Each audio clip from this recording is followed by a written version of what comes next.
Improve your English with Chapter 36 of the story Pinocchio by Collodi. If you like these exercises, subscribe now to get more. Visit dominarelingles.com for more activities.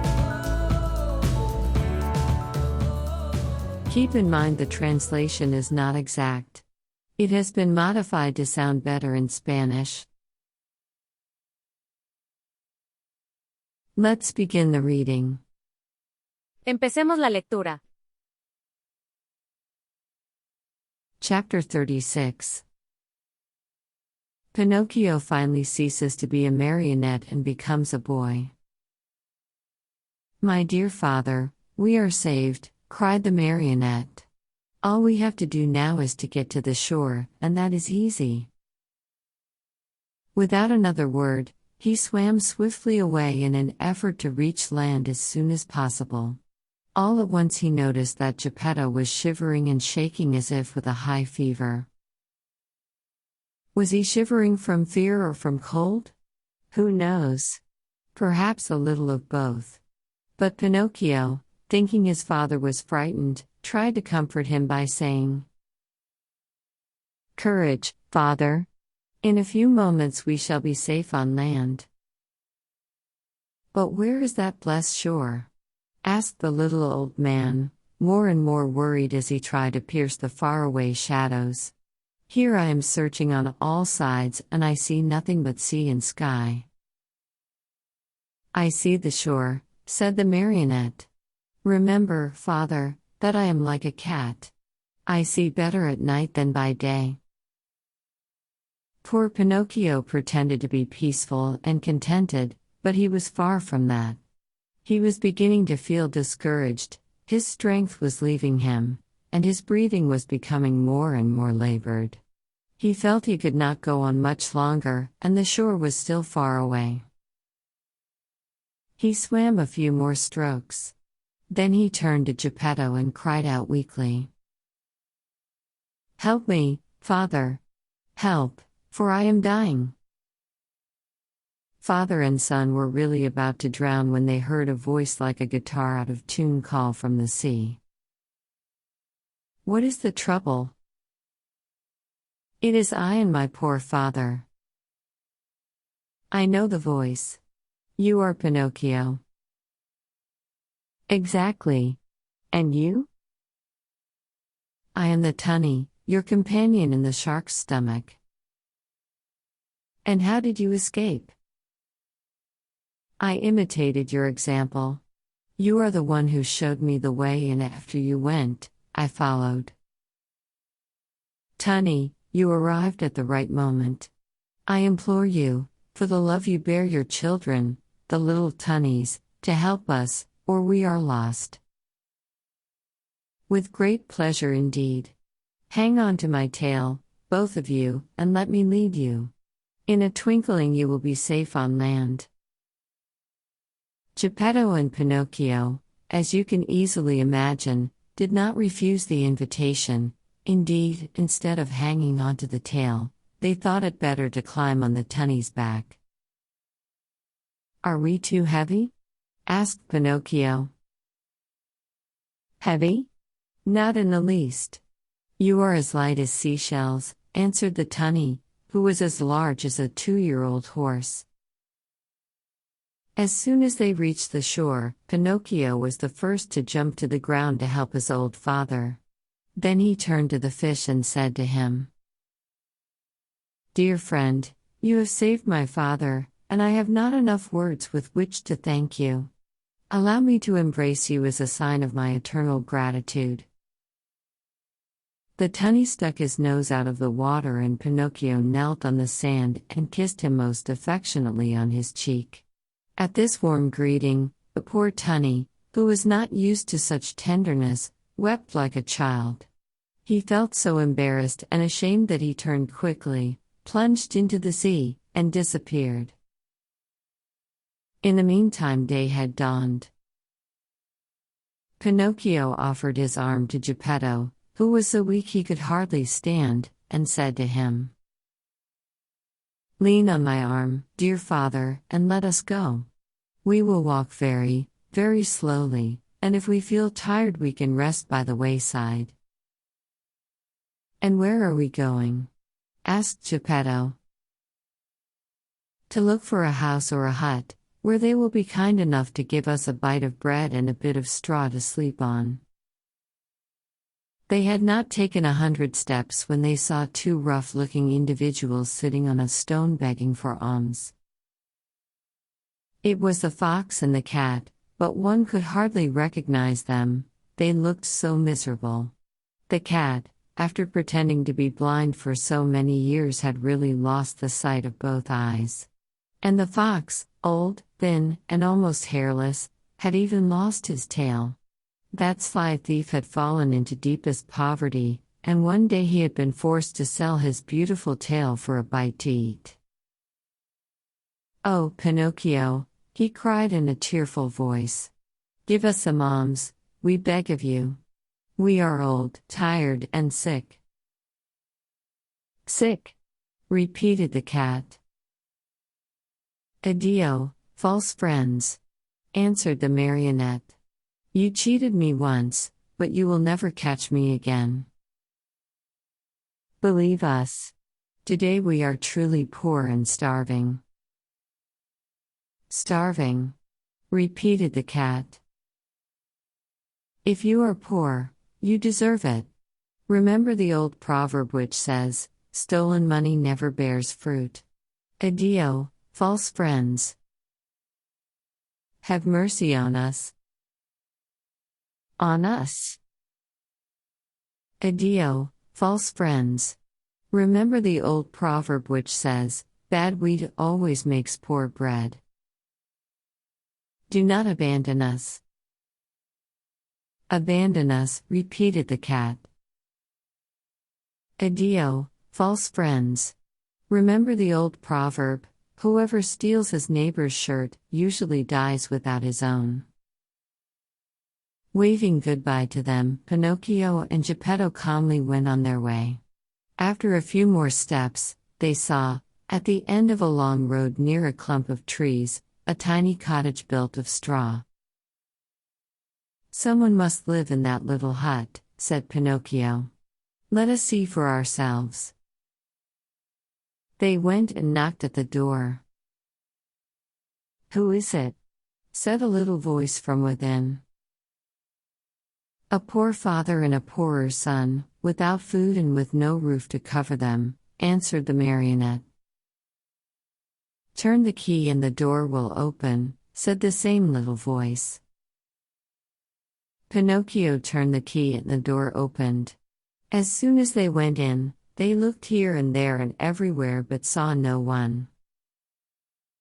"Oh ho, where is the owner of the hut?" cried Pinocchio, very much surprised.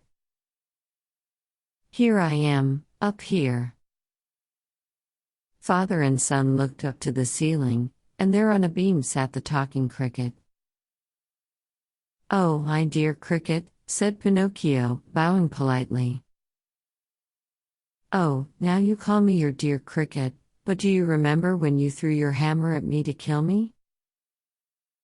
"You are right, dear cricket. Throw a hammer at me now. I deserve it. But spare my poor old father." "I'm going to spare both the father and the son. I have only wanted to remind you of the trick you long ago played upon me, to teach you that in this world of ours we must be kind and courteous to others, if we want to find kindness and courtesy in our own days of trouble." "You are right, little cricket, you are more than right, and I shall remember the lesson you have taught me. But will you tell how you succeeded in buying this pretty little cottage?" "This cottage was given to me yesterday by a little goat with blue hair." "And where did the goat go?" asked Pinocchio. "I don't know." "And when will she come back?" "She will never come back. Yesterday she went away bleeding sadly, and it seemed to me she said, 'Poor Pinocchio, I shall never see him again, the shark must have eaten him by this time.'" Were those her real words? Then it was she, it was, my dear little fairy, cried out Pinocchio, sobbing bitterly. After he had cried a long time, he wiped his eyes and then he made a bed of straw for old Geppetto. He laid him on it and said to the talking cricket, "Tell me, little cricket, where shall I find a glass of milk for my poor father?" 3 fields away from here lives Farmer John. He has some cows. Go there and he will give you what you want. Pinocchio ran all the way to Farmer John's house. The farmer said to him, "How much milk do you want?" "I want a full glass." "A full glass costs a penny. First give me the penny." "I have no penny," answered Pinocchio, sad and ashamed. "Very bad, my marionette," answered the farmer, "very bad. If you have no penny, I have no milk." "Too bad," said Pinocchio and started to go. "Wait a moment," said Farmer John.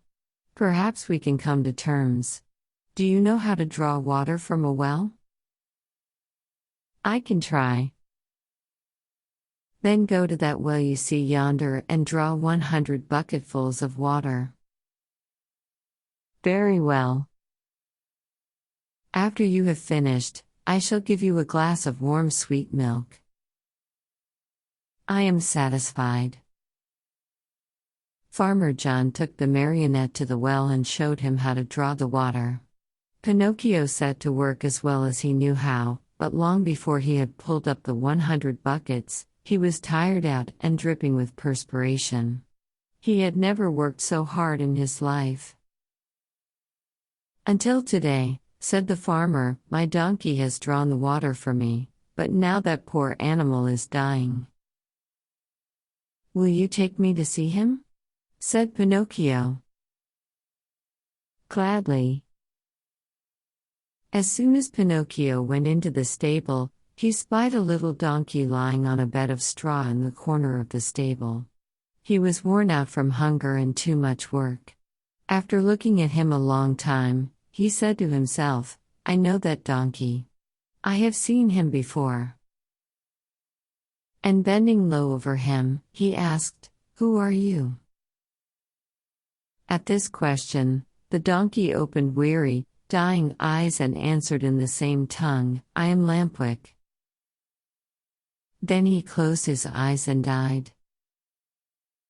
"Oh, my poor Lampwick," said Pinocchio in a faint voice, as he wiped his eyes with some straw he had picked up from the ground. "Do you feel so sorry for a little donkey that has cost you nothing?" said the farmer. "What should I do, I, who have paid my good money for him?" "But, you see, he was my friend." "Your friend?" "A classmate of mine." "What?" shouted Farmer John, bursting out laughing. "What? You had donkeys in your school? How you must have studied!" The marionette, ashamed and hurt by those words, did not answer, but taking his glass of milk returned to his father. From that day on, for more than 5 months, Pinocchio got up every morning just as dawn was breaking and went to the farm to draw water. And every day he was given a glass of warm milk for his poor old father, who grew stronger and better day by day. But he was not satisfied with this. He learned to make baskets of reeds and sold them. With the money he received, he and his father were able to keep from starving. Among other things, he built a rolling chair, strong and comfortable, to take his old father out for an airing on bright, sunny days. In the evening the marionette studied by lamplight. With some of the money he had earned, he bought himself a second-hand volume that had a few pages missing, and with that he learned to read in a very short time. As far as writing was concerned, he used a long stick at one end of which he had whittled a long, fine point. Ink he had none, so he used the juice of blackberries or cherries. Little by little his diligence was rewarded. He succeeded, not only in his studies, but also in his work, and a day came when he put enough money together to keep his old father comfortable and happy. Besides this, he was able to save the great amount of 50 pennies. With it he wanted to buy himself a new suit. One day he said to his father, "I'm going to the marketplace to buy myself a coat, a cap, and a pair of shoes. When I come back I'll be so dressed up, you will think I am a rich man." He ran out of the house and up the road to the village, laughing and singing. Suddenly he heard his name called, and looking around to see whence the voice came, he noticed a large snail crawling out of some bushes. "Don't you recognize me?" said the snail. "Yes and no." "Do you remember the snail that lived with a fairy with azure hair? Do you not remember how she opened the door for you one night and gave you something to eat?" "I remember everything," cried Pinocchio. "Answer me quickly, pretty snail, where have you left my fairy? What is she doing? Has she forgiven me? Does she remember me? Does she still love me? Is she very far away from here? May I see her?" At all these questions, tumbling out one after another, the snail answered, calm as ever. "My dear Pinocchio, the fairy is lying ill in a hospital." "In a hospital?" "Yes, indeed. She has been stricken with trouble and illness, and she hasn't a penny left with which to buy a bite of bread." "Really? Oh, how sorry I am. My poor, dear little fairy. If I had 1,000,000 I should run to her with it. But I have only 50 pennies. Here they are. I was just going to buy some clothes. Here, take them, little snail, and give them to my good fairy." "What about the new clothes?" "What does that matter? I should like to sell these rags I have on to help her more. Go, and hurry. Come back here within a couple of days and I hope to have more money for you. Until today I have worked for my father. Now I shall have to work for my mother also.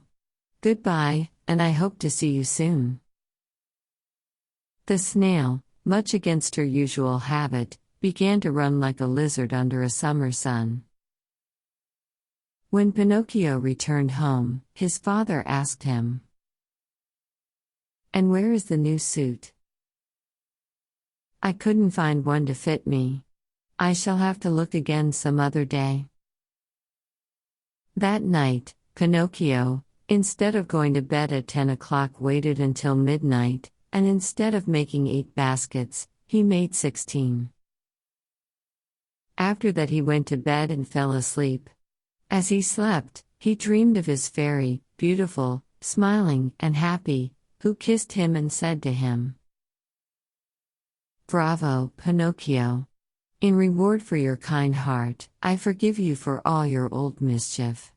Boys who love and take good care of their parents when they are old and sick, deserve praise even though they may not be held up as models of obedience and good behavior. Keep on doing so well, and you will be happy." At that very moment, Pinocchio awoke and opened wide his eyes. What was his surprise and his joy when, on looking himself over, he saw that he was no longer a marionette, but that he had become a real live boy. He looked all about him and instead of the usual walls of straw, he found himself in a beautifully furnished little room, the prettiest he had ever seen. In a twinkling, he jumped down from his bed to look on the chair standing near. There, he found a new suit, a new hat, and a pair of shoes. As soon as he was dressed, he put his hands in his pockets and pulled out a little leather purse on which were written the following words: "The fairy with azure hair returns 50 pennies to her dear Pinocchio with many thanks for his kind heart." The marionette opened the purse to find the money, and behold, there were 50 gold coins. Pinocchio ran to the mirror. He hardly recognized himself. The bright face of a tall boy looked at him with wide-awake blue eyes, dark brown hair and happy, smiling lips. Surrounded by so much splendor, the marionette hardly knew what he was doing. He rubbed his eyes 2 or 3 times, wondering if he were still asleep or awake, and decided he must be awake. "And where is father?" he cried suddenly. He ran into the next room, and there stood Geppetto, grown years younger overnight, spick and span in his new clothes and gay as a lark in the morning. He was once more Mastro Geppetto, the wood carver, hard at work on a lovely picture frame, decorating it with flowers and leaves, and heads of animals. "Father, father, what has happened? Tell me if you can," cried Pinocchio, as he ran and jumped on his father's neck. "This sudden change in our house is all you're doing, my dear Pinocchio," answered Geppetto. "What have I to do with it?" "Just this. When bad boys become good and kind, they have the power of making their homes gay and new with happiness. I wonder where the old Pinocchio of wood has hidden himself?" "There he is," answered Geppetto. And he pointed to a large marionette leaning against a chair, head turned to one side, arms hanging limp, and legs twisted under him. After a long, long look, Pinocchio said to himself with great content, "How ridiculous I was as a marionette! And how happy I am, now that I have become a real boy."